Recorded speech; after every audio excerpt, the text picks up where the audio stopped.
Good morning, everybody. Welcome to this blessed day. Thank you, Todd, for singing. And here we are at the Ventura Center for the Ventura Center for Spiritual Living. I'm Reverend Bonnie Rose, and I welcome all of you here today, and I welcome our online viewers as well. Thank you so much for joining us. Let's go ahead. I'll do a few brief announcements before we get started. If you want more information about our center or information about anything I might share today, our website is www.venturacsl.org. And if you're a first-time visitor, please check out... Good morning, everybody. Good morning. It's great to see you here today at the Ventura Center for Spiritual Living. Welcome, welcome, welcome to those of us sitting in the sanctuary and those of us that are watching from home. Thank you so much for sharing this morning with us. I'm going to go ahead and give us a few announcements to start. So let me get started over here. All right. All of the information that you need is on our website, www.venturacsl.org.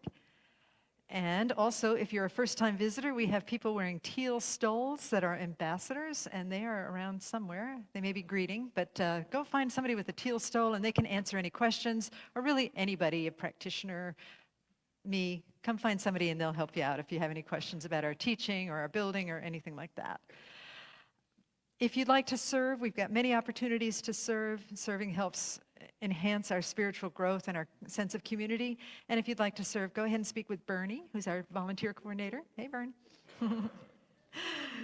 We have a beautiful choir. Choir rehearsals are 11:30 to 12:30 on Sundays. Everybody is welcome.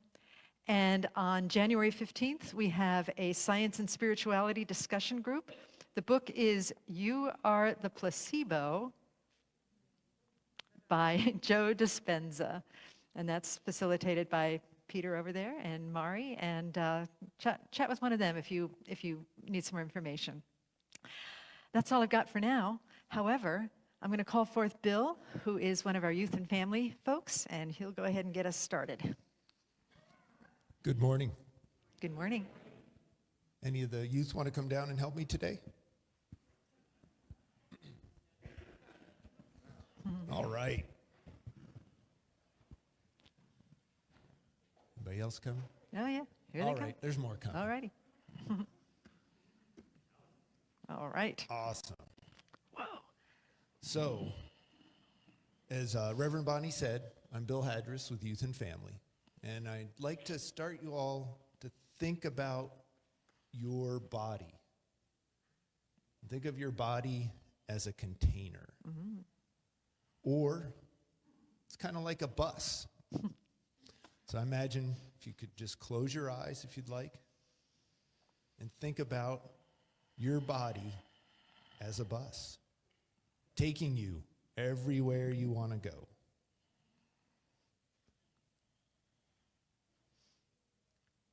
Now, your thoughts and the emotions you put with them are like the fuel going into your bus. And it decides the kind of road you're going to go down. So with that, I'd like my youth here to think about their body, where it's going on their bus, and maybe an adventure they've been on. Does anybody want to tell me how they knew they were going to make it back?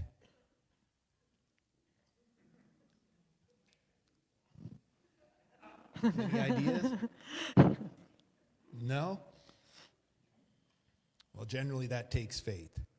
So if you think about it, you fuel your body with fear, anger, lack, worry. It's going to be a pretty rough road, right? You're going to be bouncing all over the place. And finding you may get where you want to go, but it may not be very fun. If you fill it with faith, love, peace, compassion, forgiveness, you're going to find a pretty smooth road ahead of you. Pretty nice, huh? Thanks for all your help today. So, with that, I invite you all to repeat after me. I am full of good things. I am full of good things. And so it is. And so it is. Thank you. Thank you, Bill. Here we go. You are the face of God. I hold you in my heart. You are a part of me. You are the face of God. You are the face of God. I hold you in my heart. You are a part of me. You are the face of God. Thank you. All right, and so now we'll have a prayer from Mark Lager, our practitioner. I invite the practitioners and ministers to please stand as you're able, as we support the congregation, knowing that there is one God, one Lord, one power, one infinite presence, everywhere, everything, all at once, right here, right now. I know that I am part of that infinite presence. I am a spark of that divine essence, that godliness. And as I know it for me, I know it for each and every one of us gathered here together. I know that this service is in divine order, unfolding just as it should. The words of Bonnie speaking about goals and the goodness of our God, of our source. And the music from Anna Mae. Knowing that each and every one of us is right here called by divine appointment. I'm so thankful for who I am, who each of us is as a divine spark. In the midst of the chaos of the fires, the earthquakes, the health issues, while there is so much turmoil outside, knowing that we are centered in peace and prosperity, in life and in love, I am grateful for each and every one of us. And with a heart full of joy and gladness, I release my word into the mystical law. And together we say, And so it is. and so it is. Thank you.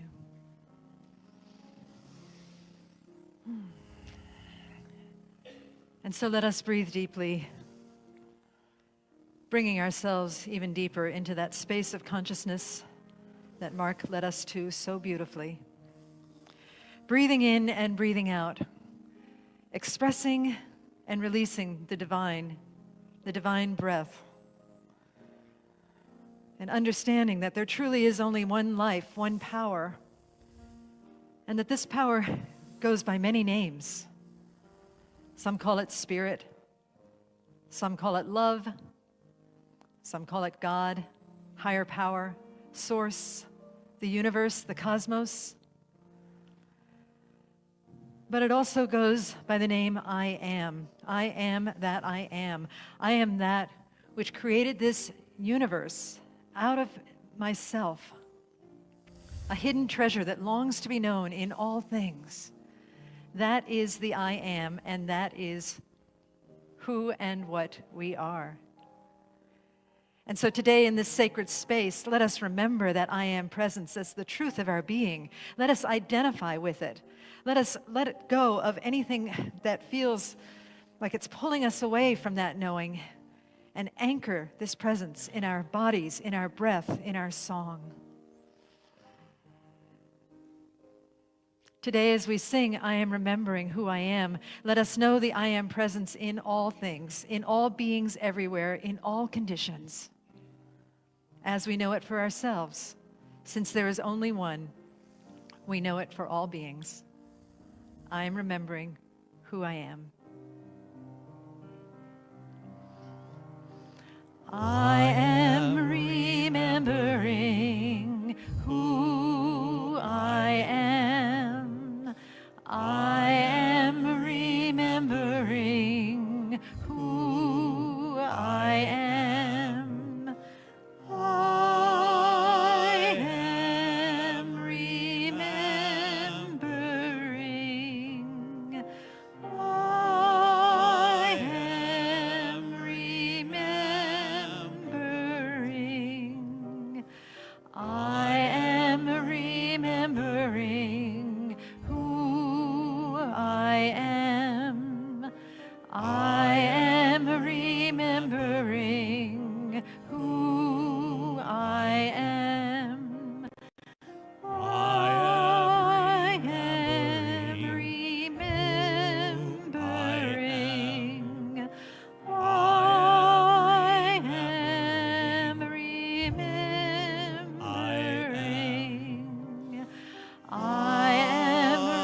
I am love. I am remembering who I am. I am peace. I am remembering. I am joy. I am remembering abundance. I am remembering who I am. I am hope. I am remembering who I am. I am kindness. I am remembering. I am remembering. I am remembering who I am. I am remembering who I am.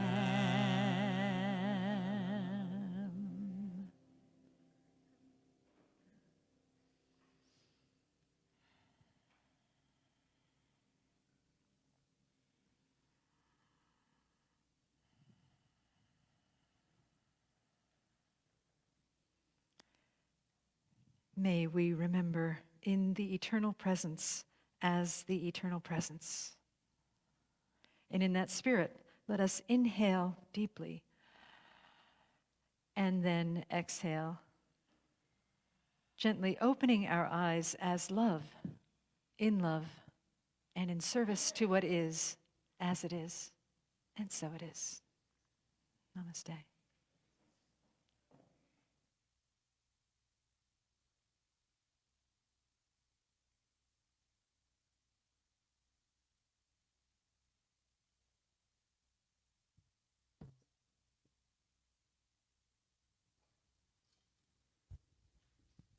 Hello, my name is Anna May.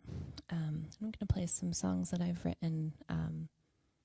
This first one is called Detach, and it was actually written from a dream several years ago, and kind of is about letting go of things that no longer serve you in your life and being at peace with that.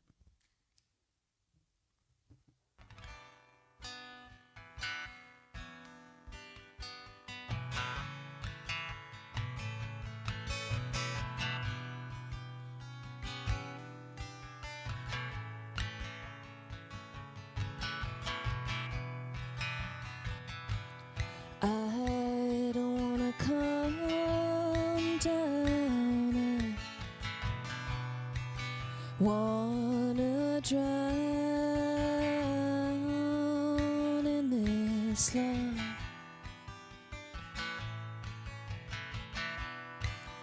I don't wanna come down from where it's profound.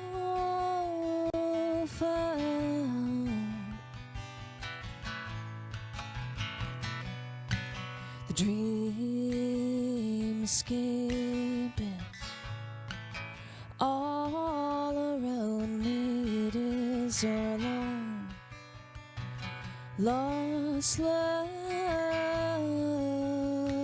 that's here for now.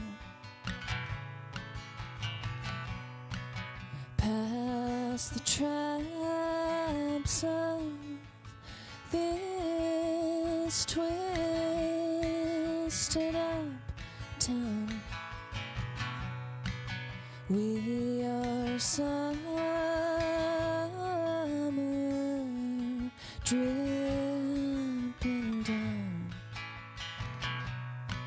so crowned by the morning adorning you and me, and that's our reality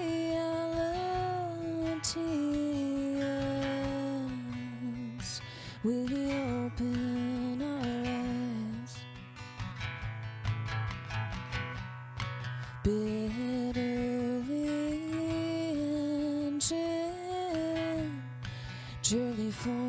in the flame of a brand new mystery. And maybe this is not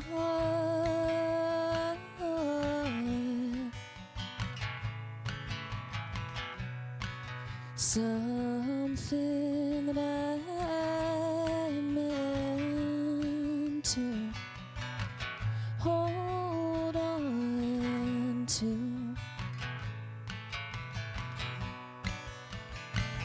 And maybe this is not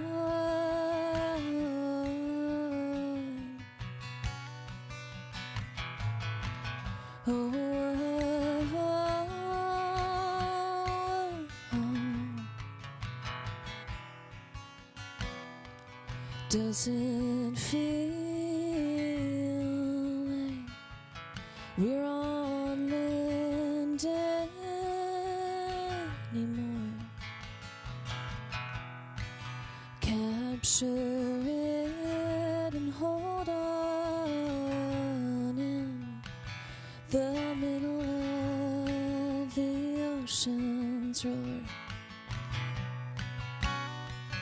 By morning, all our lives would be erased, and we are free like diamonds gleaming, with nothing to do and nothing to fear. And maybe this is not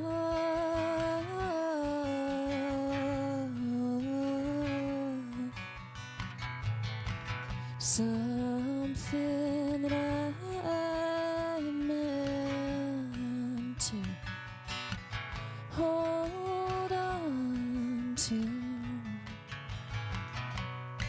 And maybe this is not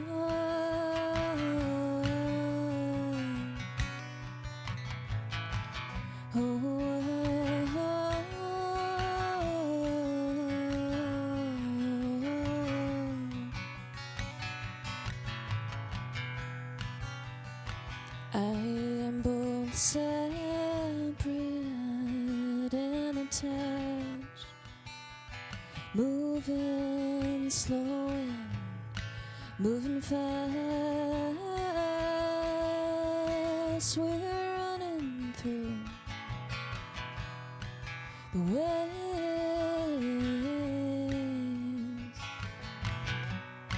No,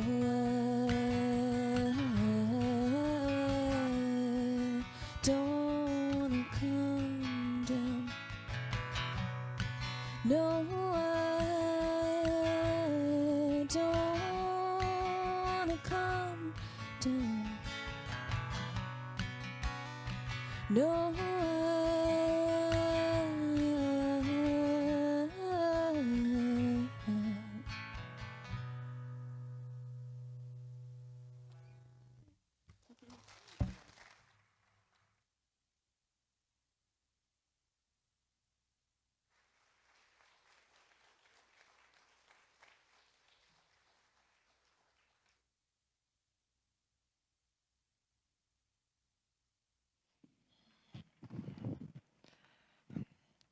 Thank you, Anna Mae.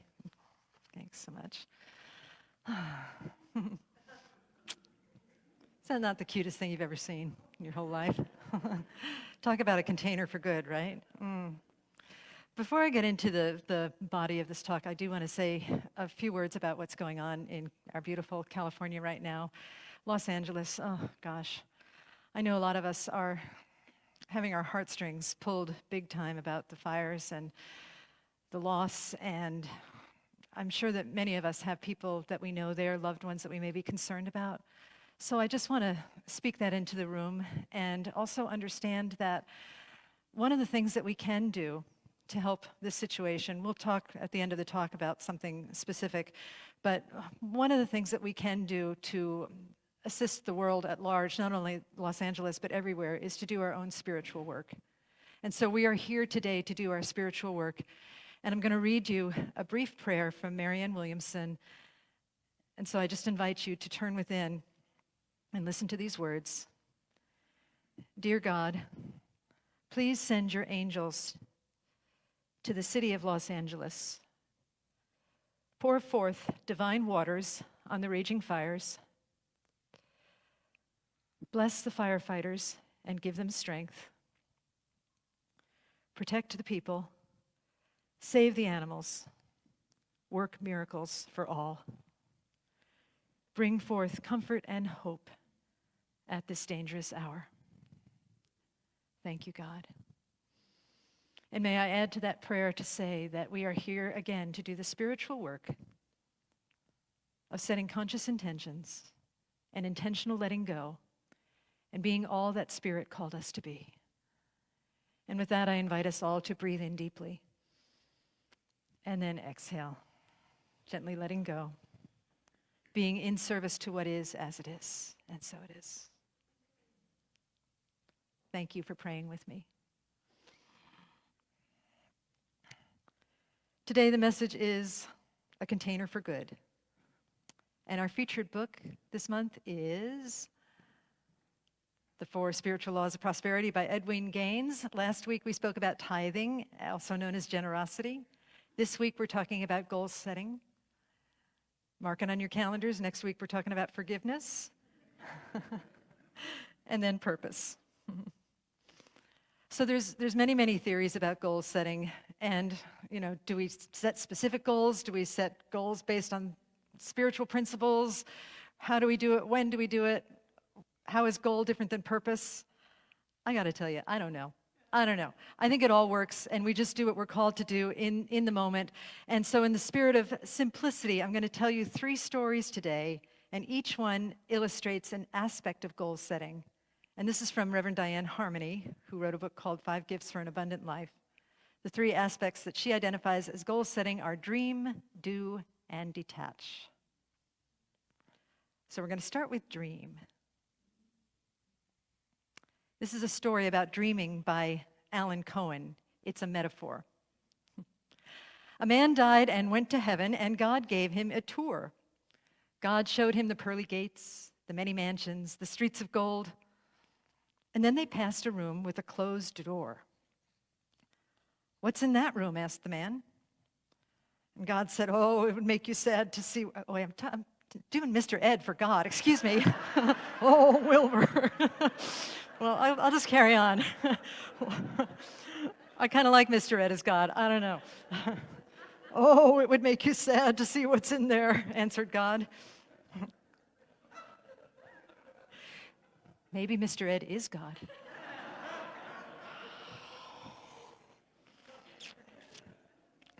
I digress. The man said, "Well, show me what's in there anyway." He insisted. So God opened the door and revealed a vast array of treasures, jewels, electronics, gadgets, and cars. The man was utterly astounded. He said, "It's beautiful, God. Why would this make me sad?" "Because," God replied, "these are the gifts I offer people, but if they are unwilling to accept them, I must take them back and keep them here." "Well, that's incredible," the man said. "But wait, isn't that a Rolls Royce over there? This is the car I always wanted, God. Every night I prayed for a car. Why didn't you send me this one?" God paused and then gently said, "Because, my child, you prayed for a Ford." And so it is. I don't mean to say anything bad about Fords. We had one for a while, loved it, but the guy wanted a Rolls and he got a Ford because he prayed for it. Now, some might think that this story means, I should go out there and get better stuff. Better stuff will make me happy. And if you've been around this church for a while, you know that that's not what we believe. That's not what we teach, that we're not seeking greater matter. So the story isn't about using bling or greater matter to make us happy. Material goods in themselves do not produce enduring happiness. They are not our source. This story is about cultivating what I would call Rolls-Royce consciousness. And I define Rolls-Royce consciousness as the courage to identify your heart's desire and ask for it. To dream abundantly for God. The other day, I watched a video that's gone viral. Maybe some of you have seen it. It was a video of a doctor welcoming a newborn baby to the world. Has anyone seen that video? Oh, you got to look it up. Oh, you saw it. Good. Isn't it adorable? Yes. It's so sweet. And I couldn't get my hands on it this morning, but it's so sweet. He welcomes this baby to the world, and he says thank you to the parents, and how the parents are it's just given the special honor of raising this child. And he sings happy birthday to the baby. And then he says, you are very special. Now that you're here, the world will never, ever be the same. Oh. The doctor knew that the baby came to express the life force, the universal life force, in his own unique way. And that life force doesn't just exist for that baby, does it? It exists for all of us. And I wonder if any of us were told that when we came into the world, or later. And when is it okay to say, yeah, you're not very special? When does that start? Is it okay to say that at age 2, or 4, or 30, or 60, or 80? The life force that comes into us as babies is here, and the world will never, ever be the same without us. That we are very special. We were made to express our own unique life force, and the life force longs to express through each of us. And yes, we do forget this as we get older because we receive lots of messages that this isn't true. And then because we've received this message that isn't true, we project assumed limitations onto this life force. But it doesn't have to be this way. We can let go of any perception of limitation and then imagine big. Cultivate Rolls-Royce consciousness, whatever that means for you. Dream big. Take a moment now, just privately. You don't have to tell anyone. What is one big dream that you have for yourself? Just be bold enough to say it to yourself in this sacred sanctuary.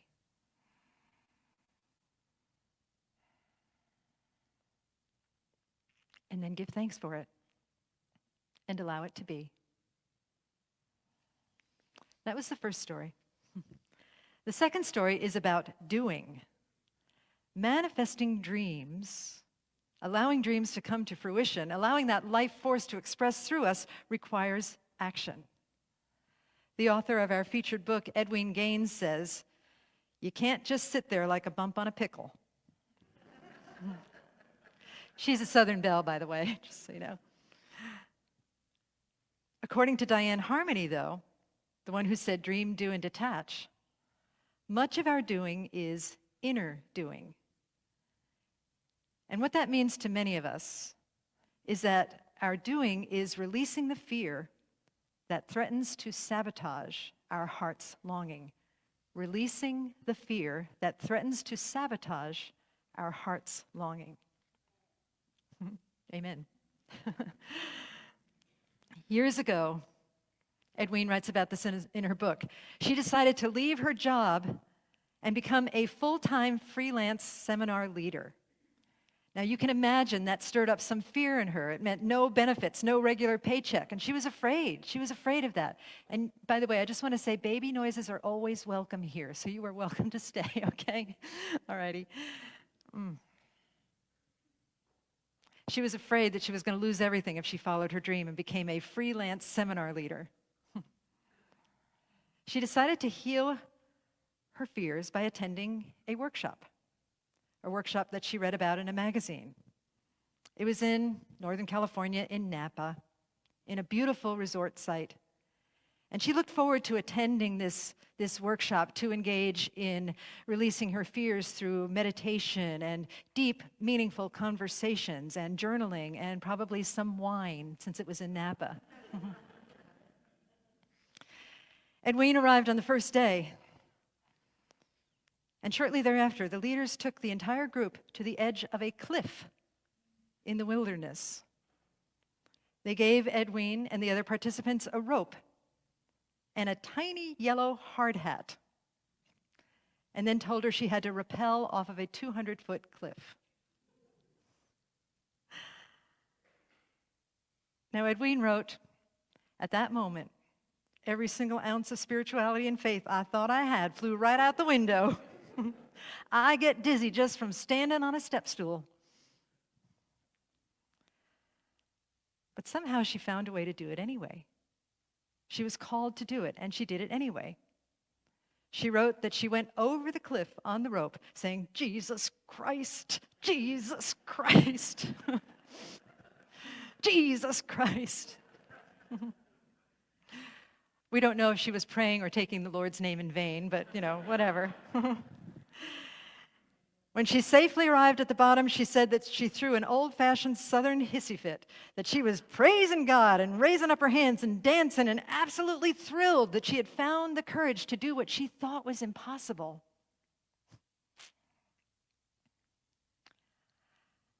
Now, this is an extreme example of doing that is moving through fear. It's not for everybody. I wouldn't do it. But I'm sure that it felt like potential death to Edwin. That's why it was so hard. But the interesting thing about this story is, and the way that it applies to all of us, whether or not you intend to go over a cliff someday or walk on hot coals, I have done that, by the way. But the thing is that the fear of failure can feel like potential death. We are afraid of failure. We are afraid of looking foolish. And this fear often stops us from following our dreams before they even get started. Not only that, I've noticed in my own life that fear of failure causes me to see compelling evidence of potential failure everywhere. Fear of failure causes us to see compelling evidence of potential failure everywhere. Evidence that may or may not be real. You've all heard fear, F-E-A-R, is false evidence appearing real. And that happens when we're anticipating failure. We see evidence of potential failure everywhere. Here's a really small example that shows how present this tendency is. Several years ago, I was about to go to India again, and 2 days before my flight, I could not find my passport. Now, I knew I had a passport somewhere.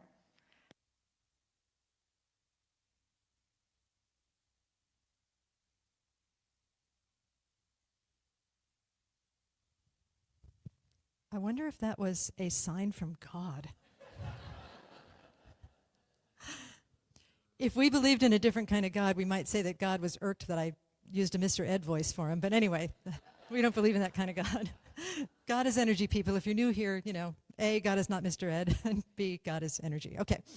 Anyway, about 2 days before my flight, I couldn't find my passport, and I do have a tendency to lose documents, important documents.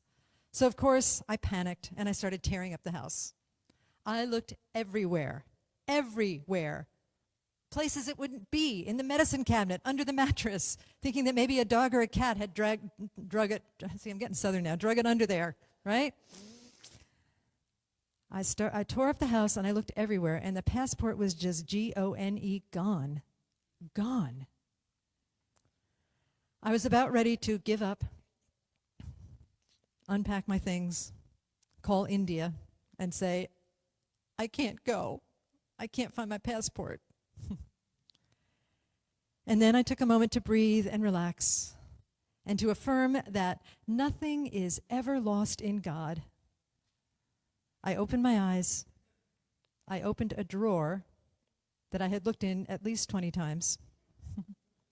And there was my passport, mocking me, people, mocking me, making fun of me. So do you get the connection? My mind said no passport, and I saw no passport. Our mind says no possibility, potential failure. And when we look, we see no possibility and potential failure. The universe is very cooperative in projecting our perception of doubt and fear onto a false and creating a false reality. But the good news is that the universe is very cooperative when we do the opposite of that. When we start telling the spiritual truth, we can get out of this cycle, the cycle of projecting fear or perceived limitations on that which is. First, we notice what we're thinking, and we see that it's all just false evidence appearing real, or at least we question it to see if it's false evidence appearing real.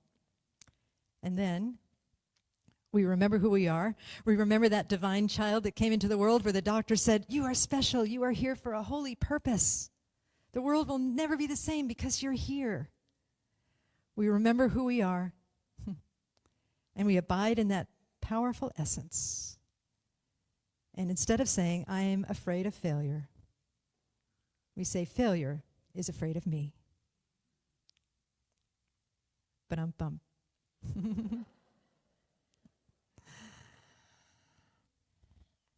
The third story is a story about detachment. So often when we set an intention, we want to make it happen, and then we micromanage everything. We stand over a fruit tree and say, "Grow, grow, grow, according to my will and timeline." Right? We would never do that to a tree, but we do that with our lives all the time. Grow according to my will and my timeline. And this hardly ever works. Perhaps never works. My friend Kathy Ann Lewis says,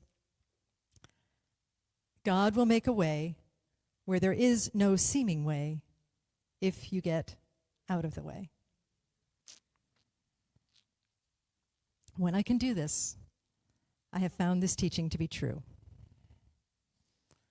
I attended the School of Ministry in the late 1990s, as I always say, back when we used to chisel our sermons on stone tablets.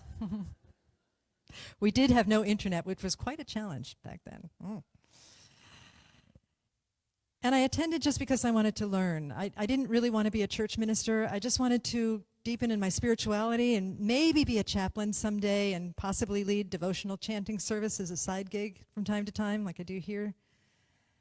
But then graduation was coming up, and before graduation, they made us write a statement, a bold statement about our intentions or our goals in ministry, and we were supposed to share that at large. And because it was going to be public, I had to really dig into it and figure out what to say, because I knew I couldn't say, "I don't have a clue why I'm here. I don't know. I just wanted to learn more about spirituality," or, maybe someday I'll be a chaplain. Who knows? Who knows? So I checked my heart, and I wrote, "I write, sing, speak, and heal.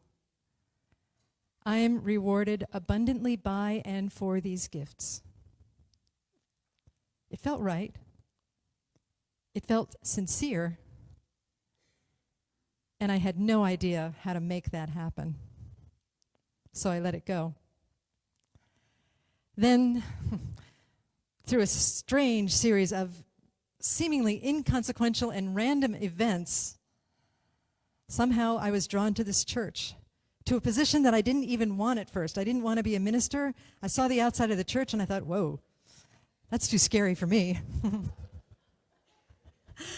And yet here I am today, writing, singing, speaking, and healing in partnership with all of you, this beautiful community, this beautiful group of people.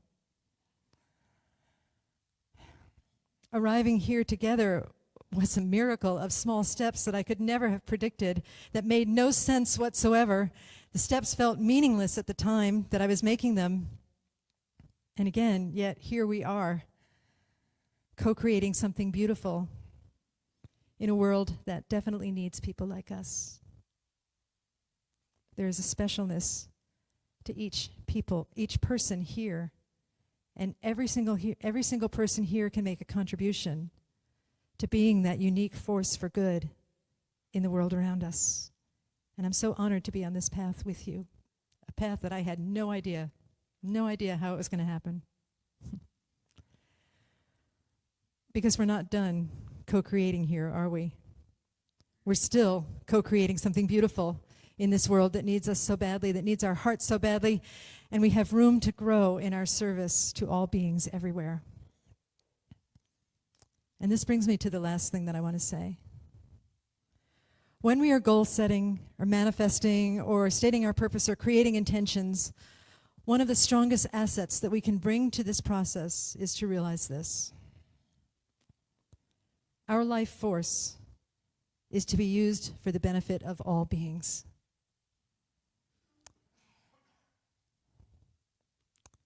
The uniqueness that you are, the specialness that you are, the grace that you were given when you came into this body, the highest use of that is to be used for all the benefit of all beings, and of course, including ourselves in that loop. Because there really is no other. There is only one. So as we take care of ourselves, we take care of the other, and as we take care of the other, we take care of ourselves. We set goals with service in mind. And yes, we get the roles if we want it. We overcome the fear. We write, sing, we speak, we heal. We raise beautiful children. We labor in our chosen field. We have all the beauty and expansive goodness in the life that we want. But it helps to know that it all comes through you, from the one to the one, which is all of us. We move from me to we to one.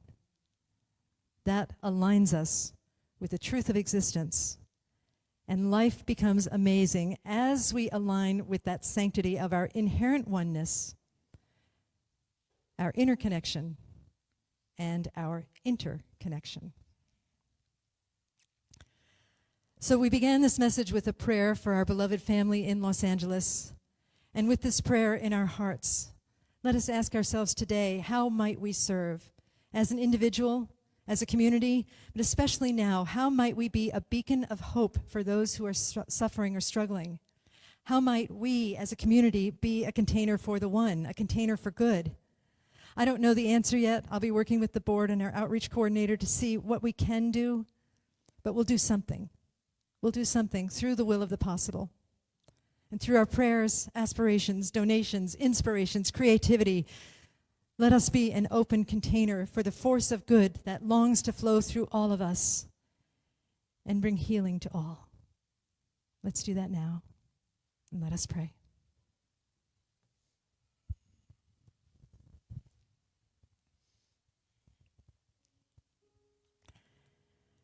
And so let us turn within to breathe together as a community. Whether we're here in person or online, let us breathe into that divine force that is who we are, that is the one that lives and moves and has its perfect being in each of us. That power, that presence, that love, that is perfection, that is wholeness always seeking wholeness, that is goodness always seeking goodness, that is love always seeking and finding the love that it already is. Today, we allow ourselves to unify with that presence, to identify with it, to know that it is the truth of our existence, the truth of who we are right here and right now. We open our hearts to it. We allow ourselves to feel that essence in our bodies. We allow ourselves to know that essence in our minds, in our beings, in our guts, in our hearts. And so from this place of divine connection, of divine knowing that we are already connected, let us just acknowledge the beauty of the life that we have, the beauty of the life that came to the earth as us, as each of us, both individually and collectively. Let us know our own secret specialness, our own life force that seeks to manifest into the world, the hidden treasure that longs to be known, to express in infinite ways. And let us allow ourselves to dream. Let us allow ourselves to acknowledge when we are projecting unfortunate and untruths onto the world around us. And let us allow ourselves to detach from outcome and detach from the process, knowing that Spirit knows the how. we get out of the way and we let God celebrate itself through each of us. We know that we do this work for ourselves, but we also do it on behalf of all beings everywhere. We move into that consciousness of service, knowing that service aligns us with the spiritual truth of existence, the spiritual truth of oneness, as we move from me to we to one, knowing that it is all contained in this beautiful container for good. I am so grateful. So grateful for the dreams that are coming into fruition for each person here today. So grateful for the collective dream of a world that reveals spiritual magnificence and a world that works for all. So grateful for the beauty and the love and the abundance that we shower upon our friends that are struggling. And so grateful for the healing and the miracles of grace that we trust will rise up from the ashes and bless our beloved Los Angeles. I am filled with gratitude for this teaching, filled with gratitude for this group of people here today and beyond, filled with gratitude for the grace of Spirit that moves through us constantly. Grateful for life itself and all teachings everywhere. I bless churches, temples, mosques, ashrams, fundamentalists, atheists, gurdwaras, agnostics, anybody that I haven't named. I know that we are all part of a symphony of grace that is playing through each of us here today and always. And in the spirit of that symphony, I say thank you, love. Thank you, God. Thank you, Spirit. And I release these words into the divine mystery. And together we say, and so it is.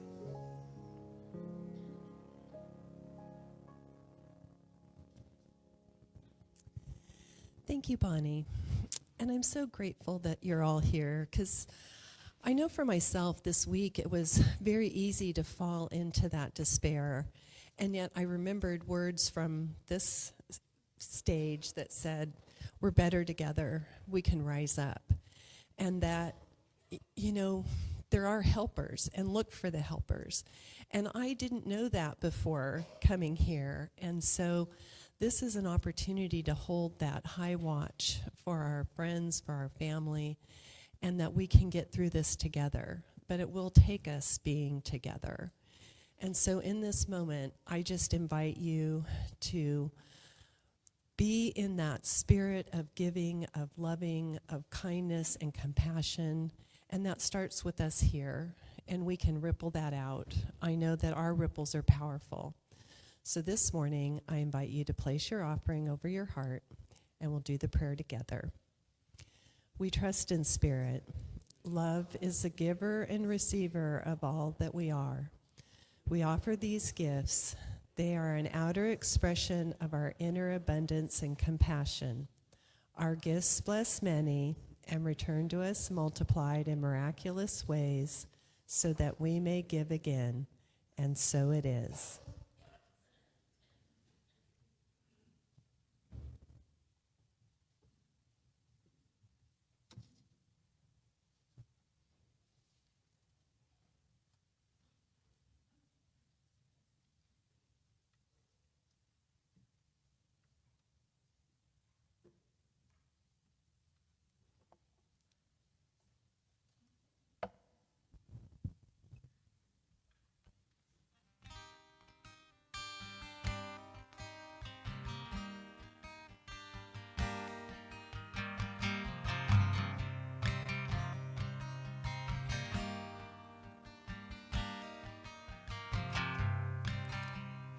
In the undercurrent, swimming our way through the subterfuge, in a cradle of isolation. Oh, then we're all going through. And we are filled with air, just lying unaware, sordid First and you can fly higher if you dare. Kites suspended in the sky, and we are just flying kites. Do I ever cross into your part of the sky? Ooh, you were buoyant and you were brave, so reckless and never afraid. You were a kite in the sky, and I could never hold you if I tried.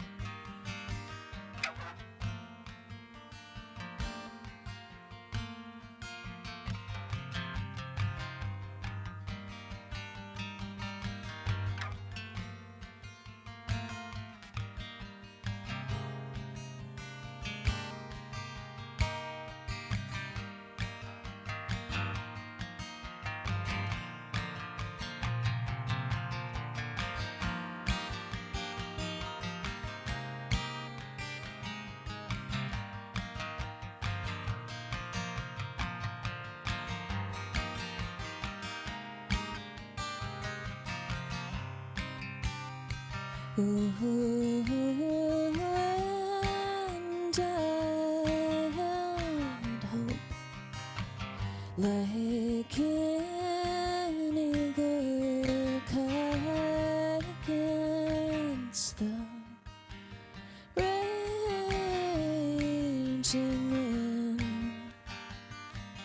Ooh, and we are bitter and restless and on. You know that my skin is thin. Kites suspended in the sky, and we are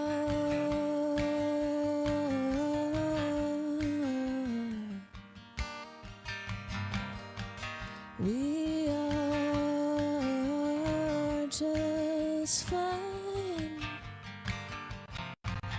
just flying. Oh,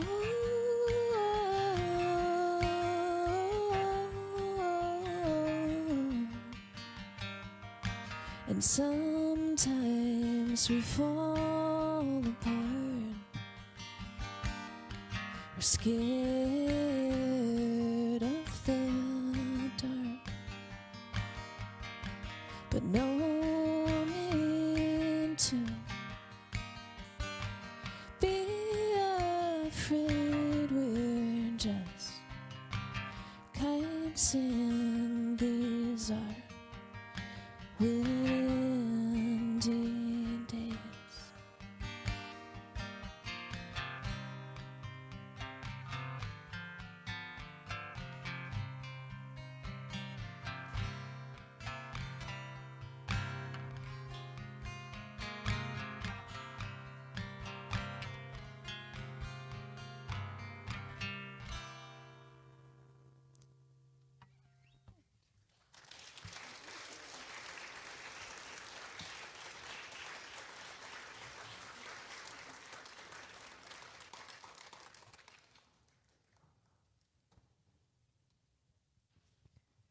We made it to the end of the service. So for closing out, I have a few more announcements to make.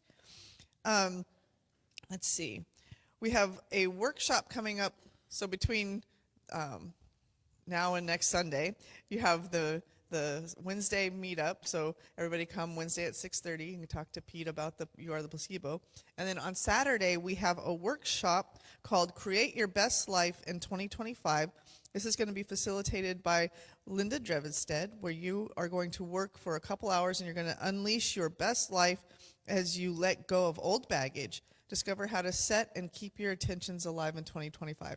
And that is facilitated by Linda Drevenstedt, who's over there. Wave, Linda. She's amazing. And if you can't make her Saturday workshop, she's also teaching a class called The Great Work of Your Life. This is based on the book by Stephen Cope called The Great Work of Your Life. And it was originally designed by Reverend Dr. Kathy Hearn. And so Linda got the permission to teach this class here. It is a 6-week class in person on Mondays. It starts January 27th. It goes through March 3rd. It'll be 6:30 to 8:30 p.m. in the evening. And this class will take you on a deep and enriching journey into your beautiful, true, authentic, unique, and valuable self. It's an amazing book, and Linda is an amazing teacher, and it's going to be an amazing time, so everybody should sign up and take it. So, and just a couple more. I am the office manager. I guess I didn't introduce myself. I'm Reverend Jennifer, and I'm the office manager, and I attempted to email out everybody's year-end statements this week. So if you didn't get an email, please check your spam, because it came from office. So please check your spam. And if it's not in your spam, please let me know, and I will get you your year-end statement in any form that you like. I can print them out, or I can email them to you. But just check your emails and make sure they're there. And today, if you're here in person, we have hospitality behind these doors. So there's coffee and cookies and things over, back behind here. So go get a cup of coffee or a tea, make friends with some new people, mingle, do all that social stuff. We also have a bookstore on this side, and the bookstore has many inspiring books, and it's going to be staffed by Kathy and Deborah, and they're always a joy to talk to. So please check out our bookstore. If you have, if you'd like prayer with a practitioner, we also will have practitioners down here after service for 1-minute miracles. So if you want to anchor in any of those intentions for the year that you've set, or want to anchor in the trusting and knowing of goodness in the universe, or whatever else you would like prayer with, the practitioners love to pray with you, and they will be down here to anchor into that. And that is all I have. So we are going to close out with a group affirmation. It's going to be dealer choice, because I don't remember what I sent to the tech team. So here we go. All together, let's read this. With kindness, today we choose to be love, to share love, to serve love.